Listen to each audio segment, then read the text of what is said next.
위성사진에 카르그 사진의 선적부두에 유조선이 없는 모습이 포착되면서 이란 석유의 주요 수출 지점에서 이런 상황이 벌어지자 걸프 지역에 공포가 퍼지기 시작했습니다.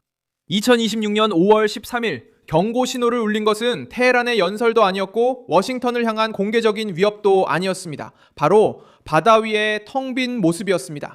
평소에 석유를 실으러 선박들이 드나들던 터미널이 멈춰 있었고 섬 근처에서는 대규모 기름띠가 포착됐으며 미국은 이란과 관련된 해상교통에 대해 해군 압박을 계속하고 있었습니다. 전쟁 관련 뉴스에서 돌고 있는 조사 자체도 5월 7일, 8일, 11일의 영상에서 유조선이 보이지 않는다는 점을 지적하고 있지만 정작 중단의 정확한 원인에 대해서는 명확한 설명이 없습니다. 이 모든 내용을 곧 말씀드릴 테니 지금 바로 채널을 구독하셔서 계속해서 정확한 정보를 받아보시기 바랍니다. 실시간 정보 최고의 조건에서 제공합니다. 이미 검증된 저널리즘 퀄리티입니다. 신뢰의 기준 밀손 알비스입니다. 카르그는 이란 정권에게 그저 그런 섬이 아닙니다. 이란 석유의 심장입니다. 그곳에서 선박이 사라지면 그 의미는 매우 무겁습니다. 테헤란이 더 큰 위험에 처한 선박들을 보호하려고 하거나 아니면 터미널이 유출, 봉쇄, 공격에 대한 두려움, 그리고 물류 붕괴 사이에 갇혀버린 것입니다. 로이터 통신은 위성사진에서 5월 6일과 8일 사이에 의심스러운 기름 얼룩이 포착됐다고 보도했습니다. 이란의 주요 석유 수출 중심지인 카르그 근처에서 약 45면 제곱킬로미터로 추정되는 지역입니다. 테헤란은 유출이 탱크, 파이프라인 또는 현지 적재 시스템에서 발생한 것이 아니라고 부인했으며 오염된 폐기물을 버린 이란 선적이 아닌 선박에 책임을 돌렸습니다. 이러한 상황에서 선박들의 철수는 정권의 가장 민감한 부분을 건드리게 됩니다.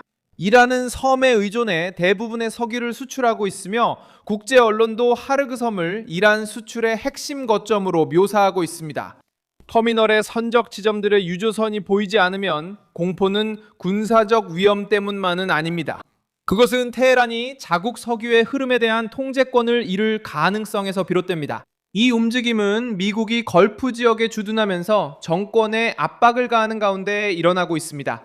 미국 중앙사령부는 이란 항구로 들어오거나 나가는 선박에 대한 4주간의 해상 봉쇄 기간 동안 미군이 67척의 상선을 우회시키고 15척의 인도주의 지원 선박의 통과를 허용했으며 작전의 이행을 보장하기 위해 4척의 선박을 무력화했다고 밝혔습니다. 이 자료는 카르그 정지 사태의 중요성을 바꿉니다. 이는 사건이 바다 한가운데서 고립된 일로 보이지 않기 때문입니다. 이것은 이란이 점점 더 행동의 자유를 잃어가고 워싱턴이 언제 어디를 더 조이고 어디까지 이 정권에 숨 쉴 틈을 줄지 선택하는 일련의 과정의 일부로 보입니다. 동시에 걸프 주변의 신호들은 다른 정부들 역시 이미 더 힘든 시기를 준비하고 있음을 보여줍니다. 보도에 따르면 아랍에미리트는 석유 저장 지역 주변에 강철 비계와 단순한 그물보다 더 무거운 장벽 등 드론 방어 구조물을 설치하고 있습니다.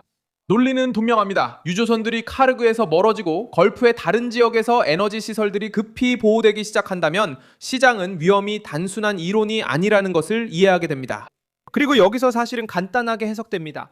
테헤란이 주요 수출 섬에서 선박들을 멀리 보내야 했다면 그 정권은 더 잃기 전에 남아있는 것을 지키고 있는 것입니다.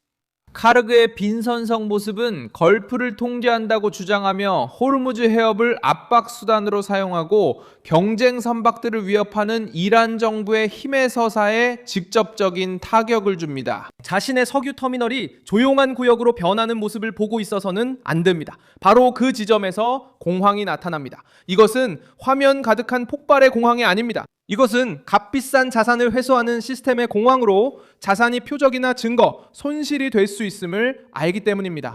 카르그의 이야기는 이 세부 사항을 사소하게 여기지 말아야 함을 이해하는 데 도움이 됩니다. 1980년대 이란-이라크 전쟁 동안 그 섬은 이란 석유의 가장 취약한 지점으로 여겨졌습니다.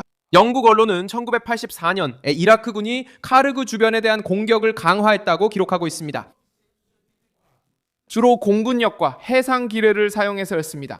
로스앤젤레스 타임스도 1988년 2월에 이라크군이 걸프만에 있는 이란의 주요 석유 터미널을 다시 공격했다고 보도했습니다. 그 당시 바그다드는 테헤란의 전쟁 경제를 겨냥했습니다. 왜냐하면 석유가 이란의 저항을 지원한다는 것을 알고 있었기 때문입니다. 오늘날 터미널에서 사라지는 선박들의 모습은 같은 전략적 기억을 떠올리게 합니다. 카르그가 위험에 처할 때 문제는 단순히 군사적인 것만이 아닙니다. 이것은 금융적, 심리적, 정치적인 문제입니다. 차이점은 이제 이란이 단순히 지역의 적만이 아니라 자국의 수출을 방해하려는 더 많은 적들과 맞서고 있다는 점입니다. 이란은 더 광범위한 압력에 직면해 있습니다. 미국의 해상 공세, 에너지 시장의 경계심 고조, 걸프 국가들의 방어 강화, 그리고 구매자들이 점점 더 민감해지는 항로를 확보하려고 애쓰고 있습니다. 80년대 전쟁 당시 테헤란은 여전히 일부 작전을 분산시키고 항로를 조정하며 높은 비용을 감수하면서도 버틸 수 있었습니다. 이제는 모든 움직임이 위성에 의해 감시되고 있습니다. 정박해 있는 각 유조선은 시장의 신호가 되며 바다에 생긴 작은 얼룩조차도 인프라의 안전에 대한 의심을 키웁니다. 정권은 그 얼룩이 다른 선박의 폐기물이라고 해명하려 할 수도 있지만 더 뼈아픈 사실은 숨길 수 없습니다. 터미널들에는 평소와 같은 유조선 움직임이 없었다는 점입니다. 다른 나라들의 사례는 왜 선박의 철수가 그렇게 두려운 일인지 보여줍니다. 2024년 홍해에서의 공격으로 인해 석유와 연료 화물은 희망봉을 도는 더 긴 항로에서 47% 증가했습니다.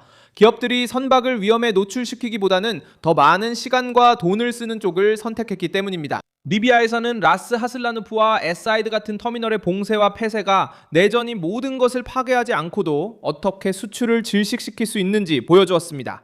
이란 정권을 더욱 공포에 몰아넣은 또 다른 요인은 전쟁 지역 근처로 파견된 미국 전투기의 움직임이었습니다. 그리고 가장 강력한 신호는 사우디아라비아의 프린스 술탄 공군기지에서 나타났습니다. 보도에 따르면 위성 사진은 약 15대의 F-16 전투기가 그곳에 도착한 것을 보여줍니다. 이로써 해당 기종의 항공기 수는 53대로 늘어났습니다. 기지에서는 항공기, 수송기, 공중급유기 그리고 B-1B 폭격기들이 중동과 관련된 움직임을 계속하고 있었습니다. 이 분위기를 뒷받침하는 가장 최근 소식은 에어 앤드 스페이스 폴스에서 전해졌는데 오늘 보도에 따르면 펜타곤은 이미 이란에 대한 작전 비용을 약 290억 달러로 추산하고 있다고 합니다. 여기에는 프린스, 술탄 기지 내에서 발생한 항공기와 급유 탱크의 손상도 포함되어 있다고 언급했습니다. 즉, 이 기지는 단순히 먼 곳의 작은 부분이 아닙니다. 이 기지는 실제 전쟁의 한 부분이 되었고 공격을 받았으며 강화되었고 이란 근처에서 미국의 공중 압박 거점으로 유지되고 있습니다. 이 전투기 도착은 의미가 큽니다. 이는 이란 위기 관련 다른 군사 신호가 나온 날 발생했기 때문입니다. 전문 사이트 이타밀 레이더는 오늘 미국 공군의 B-1B 랜서 폭격기들이 장거리 임무를 계속 수행하고 있다고 보도했습니다. 영국에 있는 RAF 페어포드 기지를 출발해 동지 중해로 향하는 것으로 최근 이란과의 휴전 이후 며칠 동안 관찰된 패턴을 반복하고 있습니다. 그리고 로이터 통신도 오늘 사우디 전투기들이 전쟁 중 이라크에서 테헤란이 지원하는 민병대 목표물을 공격했다고 보도했습니다. 이는 사우디아라비아와 다른 걸프 국가들을 겨냥한 드론 및 미사일 공격 이후에 이루어진 것입니다. 워싱턴은 항공기를 단순히 루틴화로 이동시키는 것만 하지 않습니다. 미국은 이란이 걸프만을 군사적 협박의 무대로 만드는 것을 막기 위해 전투기, 폭격기, 수송기, 공중급유기를 대기시키고 있습니다. 테헤란은 이야기를 통제하려고 할 수는 있지만 텅 빈 선석이 주는 시각적 충격까지는 통제하지 못합니다. 멈춰선 화물선들은 이 정권이 정상이라고 포장하기 힘든 메시지를 전달합니다. 이란은 걸프만을 봉쇄하겠다는 두려움을 바탕으로 압박을 가해왔지만 이제는 자국의 수출 중심지가 노출되고 감시당하며 돈이 들어오는 움직임조차 없는 상황을 목격하고 있습니다. 저는 윌손 알비스 국제관계 전문가입니다. 저의 목적은 매일 진실로 여러분께 정확한 정보를 전해드리는 것입니다. 뉴스 링크는 영상 설명란에 있습니다. 이 영상에 좋아요와 구독 부탁드리며 마지막에 댓글 확인해 윌손 알비스 커뮤니티와 소통해보세요. 다음!